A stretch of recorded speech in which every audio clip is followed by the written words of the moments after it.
ইতিহাসে দ্বিতীয় সর্বোচ্চ রেমিট্যান্স এলো এপ্রিলে। এদিকে এনসিপি থেকে বহিষ্কারের পর দুদকের জালে সালাউদ্দিন তানভীর।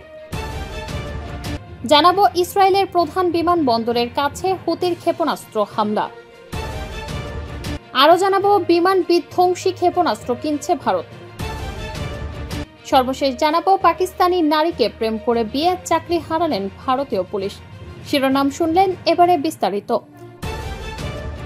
ইতিহাসে দ্বিতীয় সর্বোচ্চ রেমিটেন্স এলো এপ্রিলে। সদ্য শেষ হওয়া এপ্রিল মাসে দেশে 275 কোটি 20 লাখ মার্কিন ডলার রেমিটেন্স এসেছে দেশীয় মুদ্রায়, যার পরিমাণ 33,574 কোটি টাকা।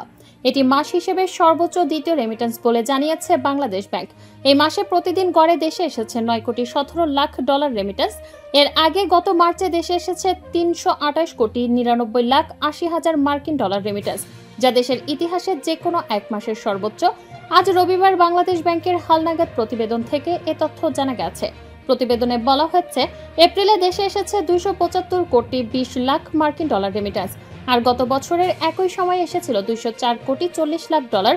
বছর ব্যবধানে রেমিটেন্স প্রবাহ বেড়েছে 34.60%। কেন্দ্রীয় ব্যাংক আরও জানায়, চলতি অর্থ বছরের জুলাই থেকে এপ্রিল পর্যন্ত দেশি রেমিটেন্স এসেছে 2,453 কোটি 70 লাখ ডলার। বছর ব্যবধানে যা বেড়েছে 28.30%। এনসিপি থেকে বহিষ্কারের পর দুদকের জালে সালাউদ্দিন তানভীর। এনসিপি থেকে বহিষ্কৃত নেতা গাজী সালাউদ্দিন তানভীরের বিরুদ্ধে অনুসন্ধান শুরু করেছে দুর্নীতি দমন কমিশন। এছাড়া অন্তর্বর্তী সরকারের 2 উপদেষ্টার সাবেক এপিএস পিওর বিরুদ্ধে ওঠা দুর্নীতির অভিযোগও অনুসন্ধান করা হচ্ছে। আজ রবিবার দুদকের মহাপরিচালক আক্তার হোসেন সাংবাদিকদের এ তথ্য জানিয়েছেন। এনসিপি থেকে অব্যাহতি পাওয়া সাবেক যুগ্ম সদস্য সচিব সালাউদ্দিন তানভীরের বিরুদ্ধে কমিশন বাণিজ্যেরও অভিযোগ উঠেছে।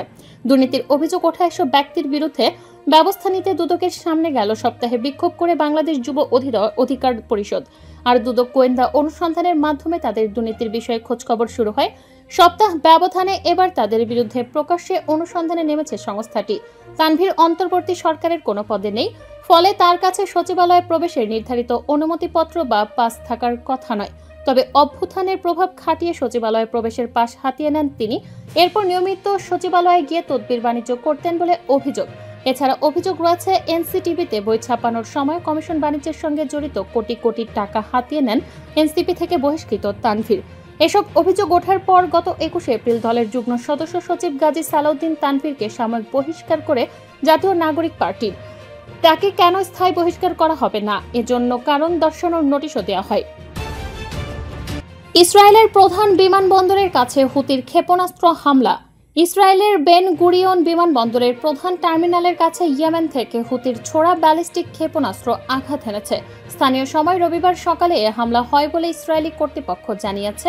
হামলার সময়ের কিছু ভিডিও ফুটেজ অনলাইনে ছড়িয়ে পড়ে। এতে দেখা যায়, তেল আবিবের উপকণ্ঠে অবস্থিত বিমানবন্দরের কাছে একটি রাস্তায় গাড়ি চালকরা গাড়ি থামিয়ে আশ্রয় নিচ্ছেন। এমন সময় একটি বস্তু আছড়ে পড়ে এবং বিমানবন্দরের কাছে কালো ধোঁয়ার কুণ্ডলী তৈরি হয়। যদিও এই ভিডিও ফুটেজের সত্যতা যাচাই করা যায়নি।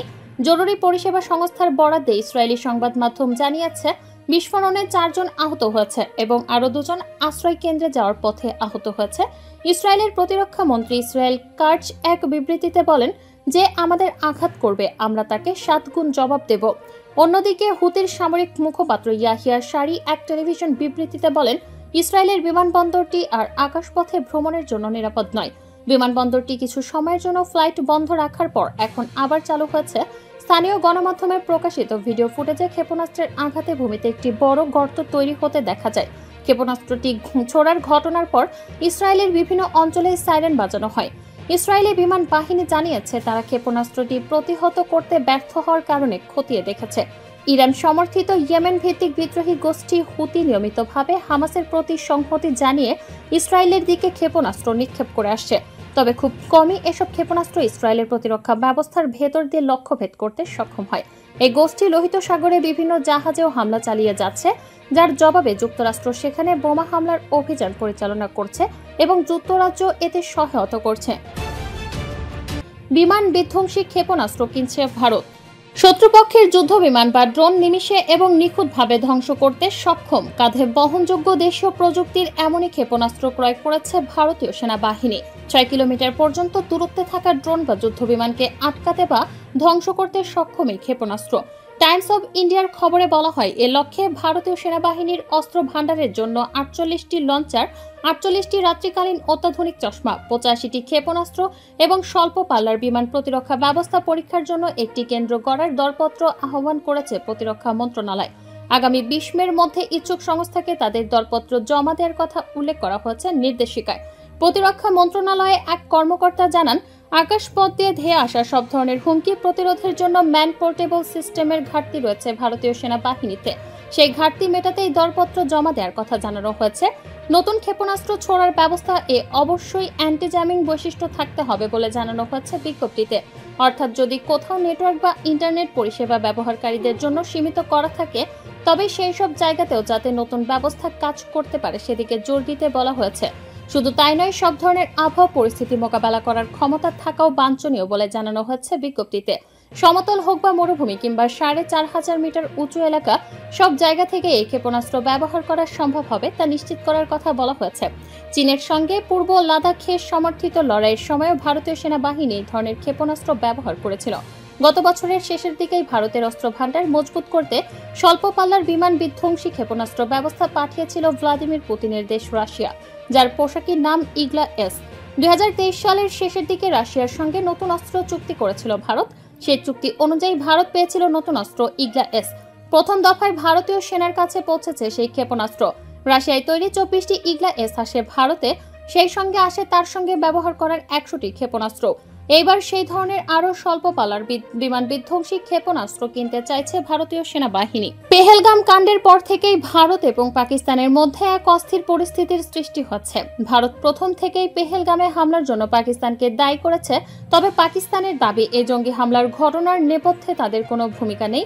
দুই দেশই একে অপরের বিরুদ্ধে একাধিক পদক্ষেপ নিয়েছে। তবে ভারত হোক বা পাকিস্তান কোনো দেশই সরাসরি যুদ্ধের ঘোষণা করেনি, যদিও দুই দেশই শক্তি প্রদর্শন করছে, কখনো আরব সাগরে আবার কখনো সীমান্তে। সেই আবহেই নতুন অস্ত্র কিনতে আগ্রহী ভারত। পাকিস্তানি নারীকে প্রেম করে বিয়ে, চাকরি হারালেন ভারতীয় পুলিশ। পাকিস্তানি নারীকে প্রেম করে বিয়ের কথা গোপন করার অভিযোগে ভারতের সেন্ট্রাল রিজার্ভ পুলিশ ফোর্সের মনির আহমেদ নামে এই সদস্যকে বাহিনী থেকে বহিষ্কার করা হচ্ছে। তবে চাকরি থেকে বহিষ্কার করার এই সিদ্ধান্তকে চ্যালেঞ্জ জানিয়ে আদালতের দ্বারস্থ হবেন বলে জানিয়েছেন মনির। সংবাদ সংস্থা পিটিআইয়ের কাছে মনির দাবি করেন, পাক তরুণী মিনাল খানকে বিয়ে করার জন্য সিআরপিএফ এর সদর দপ্তরের অনুমতি চেয়ে আবেদন করেছিলেন। সেই আবেদন মঞ্জুরও করা হয়, কিন্তু সিআরপিএফ সদর দপ্তরের দাবি মনিরের আবেদনপত্র তারা পেয়েছিল, কিন্তু তাকে ছাড়পত্র দেয়া হয়নি। তার মধ্যেই দপ্তরকে কোনো খবর না দিয়ে গোপনে বিয়ে করেন মনির। শুধু তাই নয়, তার স্ত্রী মিলান ভিসার মেয়াদ শেষ হয়ে যাওয়ার পরও ভারতে থেকে গিয়েছেন।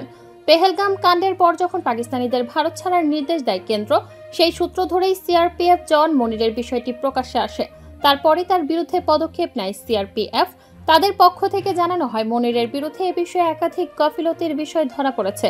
তার বিরুদ্ধে শৃঙ্খলা ভঙ্গের অভিযোগে পদক্ষেপ নেওয়া হবে। সেই বিবৃতির 24 ঘন্টার মধ্যেই মনিরকে চাকরি থেকে বহিষ্কার করে সিআরপিএফ। জম্মুর ঘারটা এলাকার বাসিন্দা মনির 2017 সালে সিআরপিএফ এ যোগ দেন। 2024 সালের মে মাস থেকে মনিরের সঙ্গে অনলাইন সম্পর্ক গড়ে ওঠে পাকিস্তানের শিয়ালকোটের বাসিন্দা মিনালের। অনলাইনেই তাদের বিয়ে হয়। ভিসার জন্য দীর্ঘদিন অপেক্ষার পর শেষে স্বল্পমেয়াদী ভিসায় গত 28 ফেব্রুয়ারি এদেশে আসেন তিনি। চলতি বছর মার্চের 22 তারিখে ওই স্বল্পমেয়াদী ভিসার মেয়াদ ফুরিয়ে যায়। স্ত্রীকে পাকিস্তানে ফেরত পাঠানোর বিষয়টি আটকাতে জম্মু কাশ্মীর হাইকোর্টের দ্বারস্থ হন মনির। স্ত্রী মিনাল খান আটারি ওয়াঘা সীমান্ত হয়ে পাকিস্তানে ফেরার আগে আদালত থেকে অন্তর্বর্তী স্থগিতাদেশ মেলে। আগামী 14 মে ওই মামলার পরবর্তী শুনানি রয়েছে আদালতে।